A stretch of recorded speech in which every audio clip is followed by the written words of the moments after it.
네, 안녕하세요. 오늘은 필러 실명 케이스에 관해서 설명을 드릴까 합니다. 이 논문은 케이스 리포트입니다. 논문의 제목은 필러 주입 후 발생한 신경학적 증상을 동반한 뇌경색과 안동맥 폐쇄 1예입니다. 대한안과학회지에서 2015년도에 발간된 논문이고요. 벌써 한 5년, 6년 그렇게 된 논문입니다. 논문의 제목을 다시 한번 살펴보면은 필러를 주입을 했습니다. 미간 부분에 필러를 주입을 했고요. 그 다음에 신경학적 증상을 동반한 뇌경색이 발생을 했습니다. 보통 실명이 그 다음에 안동맥 폐쇄 지금 안동맥 폐쇄라고 하는 게 다시 말씀드리면 실명입니다. 그리고 보통 실명 필러 시술 후에는 실명만 발생한다고 생각을 하는데 뇌경색도 발생을 할 수가 있습니다. 뒤에 가서 조금 더 설명을 드리겠습니다. 이 논문은 한림대학교 의과대학 강동성심병원 안과 교실에서 발표를 했고요. 제가 실명 강의를 2017년도부터 하고 있는데 이 논문을 케이스로서 가장 많이 선택을 하고 다른 원장님들께 많이 이렇게 설명을 할 때 발표하는 논문입니다. 그만큼 굉장히 잘 쓰여진 논문이라고 볼 수가 있습니다. 50세 여자 환자고요. 이렇게 보시면은 4시간 전에 미간 부분에 필러를 시술을 받으셨어요. 필러 시술 받고 눈이 보이지 않아서 결국에는 병원에 왔고요. 대학병원인 강동성심병원에 왔고, 그 다음에 오른쪽 눈은 정상이에요. 시력이 1.0. 근데 좌는 안전수동입니다. 안전수동은 핸드모션이거든요. 영어로 얘기를 하면은.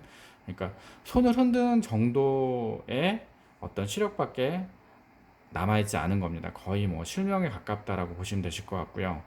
그 다음에 콧등에도 이렇게 피부 병변이 보입니다. 필러가 미간, 미간 부분에 있는 혈관을 타고 눈으로도 갔지만 이 혈관을 타고 이 혈관이 콧등에 있는 혈관과도 서로 연결이 됩니다. 도잘, 네이잘 아터리라 그러는데 콧등 동맥과 연결이 되기 때문에 이 동맥을 타고 필러가 이 코끝까지도 도달하고 이마 부위에도 도달할 수가 있습니다. 그래서 산동을 한 다음에 안저 검사를 시행을 했고요. 그다음에 이제 망막을 보기 위해서 하는 검사고요. 그다음에 창백한 망막과 망막 부종, 앵두 반점이 관찰되었습니다. 앵두 반점이나 망막 부종 이게 창백한 망막 전부 다 보면은 중심 망막 동맥의 폐쇄를 우리가 예측을 할 수가 있고요. 이거는 즉 망막이 막혀 있기 때문에 망막의 역할은 보는 겁니다. 볼 수가 없게 된 거죠. 즉 실명이 발생한 걸 우리가 알 수 있고요. 그다음에 형광 안저 혈관 조영술, 즉 혈관에 형광 물질을 넣어서 조영술을 했더니 매우 지연됐습니다. 쉽게 말해서 이것도 중심망막 동맥 폐쇄를 우리가 알 수 있는 하나의 증거라고 볼 수가 있고요. 이렇게 안저 검사랑 혈관 조영술 검사 상에서 우리는 중심망막 동맥 폐쇄를 정확하게 우리가 검증을 했습니다. 그래서 진단했기 때문에 산소 공급을 하고 치료를 하는 겁니다. 30게이지 바늘로 전방 천자를 시행합니다. 전방 천자를 시행하는 거는 이렇게 보면은 전방에 있는 방수를 뽑는 겁니다. 바늘을 넣어서 이렇게 뽑는 거고요. 방수를 뽑게 되는 경우 되면은 안압이 낮아지면서 안동맥 폐쇄가 좀 풀릴 수가 있는데 이 케이스 같은 경우는 그렇게 큰 효과를 보지 못했습니다. 그리고 보면은 어지럼증, 의식 변화, 구음 장애, 그다음에 우측 상지와 하지의 근력 저하까지 나타났습니다. 이거는 뇌경색의 어떤 소견이라고 볼 수가 있고요. 그래서 MRI를 찍었는데 뇌 MRI를 찍었더니 여러 가지 다발성의 국소 고신호로 보이는 병변이 보였습니다. 그러니까 다발성의 광범위한 뇌경색을 동반한 거를 확인했고요. 그래서 아스피린을 복용을 시작을 했습니다.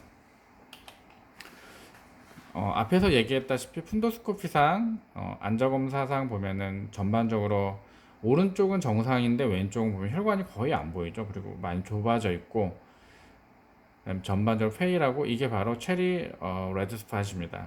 그래서 우리는 중심막막 동맥이 막혔다라고 알 수 있고요.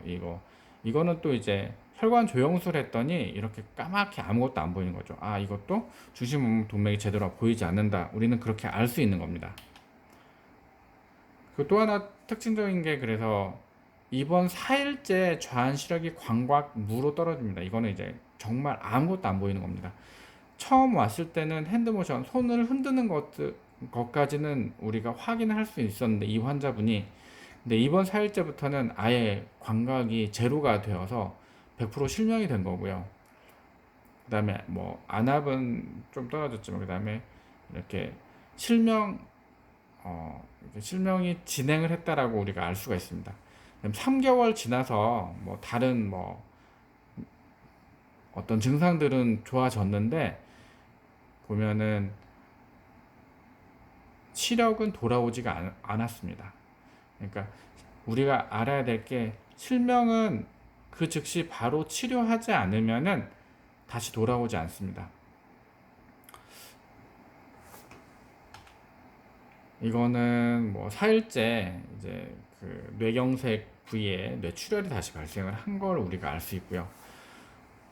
그러면 이제 왜 생겼는지 이제 우리가 한번 그거에 대해서 알아봐야 될 것 같습니다. 근데 필러의 입자 크기가 보통 한 3,400 마이크로미터입니다. 그리고 어떻게 보면 중심막막 동맥의 혈관의 크기가 보통 뭐 150, 120 마이크로미터입니다. 그러니까 훨씬 크죠. 그렇기 때문에 히알루론산 필러의 입자가 혈관을 충분히 막을 수가 있습니다. 그러니까 혈관 안에 필러를 주입을 하지 않는 게 굉장히 중요하고요. 우리는 보통 필러가 굉장히 안전한 시술이라고 하는 걸 알고 있습니다. 실제로도 굉장히 안전하고요. 뭐 하지만 굉장히 드물게 이런 망막 동맥 폐쇄나 그다음에 뭐 안동맥 폐쇄에 따른 블라인드니스 실명이 발생하는 경우도 있습니다. 그다음에 뇌경색들도 발생할 수가 있고요. 그러니까 뭐 지금 강의를 들으시는 분들이 뭐 필러를 시술하시는 선생님들일 수도 있고 필러 시술을 받을 때 이제 궁금해하는 환자분이실 수도 있으실 텐데 필러 시술은 어떻게 하면은 실명이 될 수도 있겠다라는 개념을 갖고 접근하시면은 조금은 객관적으로 접근하시는 게 될 것 같습니다.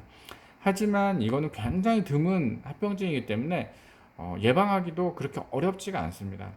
그리고 치료도 지금은 가능합니다. 그러니까 너무 걱정하지 마시고 시술을 잘 받으시면 되실 것 같습니다. 저 같은 경우는 이제 이 문제에 대해서 굉장히 오랫동안 연구를 했고요. 강의도 많이 했고, 뭐 잡지에도 기고를 했습니다.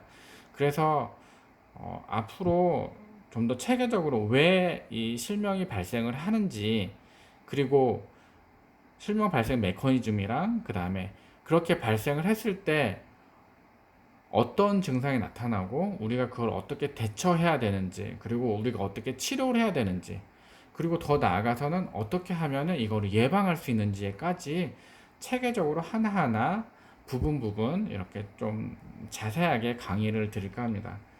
그리고 실명이라고 하는 거는 우리가 생각할 때는 바로 실명이 올 것 같지만 꼭 그렇진 않습니다. 서서히 그러니까 대표적 증상으로는 이렇게 뿌옇게 보인다라고 하면서 서서히 시력이 저하가 되는 경우도 있습니다. 안검하수 같은 경우도 서서히 이렇게 발생할 수가 있어요. 그래서 시술을 하고 나서 그런 증상이 발생하면 바로 병원에 연락을 하시고 꼭 가시면 되실 것 같고, 이 치료 방법에 대해서는 기본적으로 알고 있어야 됩니다. 히알루론산 필러는 히알루로니다제라고 해서 히알라제라는 물질에 의해서 녹일 수가 있습니다. 그렇기 때문에 문제 생겼을 때 그걸 녹여서 이 실명을 치료할 수 있는 방법이 있습니다. 물론 이제 그 치료가 잘 안 될 수도 있습니다. 한꺼번에 너무 많은 필러가 많이 들어가면 문제가 되는 경우도 있지만 어, 굉장히 조심해서 소량씩 주입을 하는 경우에는 큰 문제가 되지 않을 수가 있습니다. 네, 오늘은 여기까지 강의를 하겠습니다. 다음번에는 좀 더 필러 시술에 의해서 어떻게 실명이 되는지 구체적으로 좀 설명을 드릴까 합니다. 네, 시청해주셔서 감사합니다.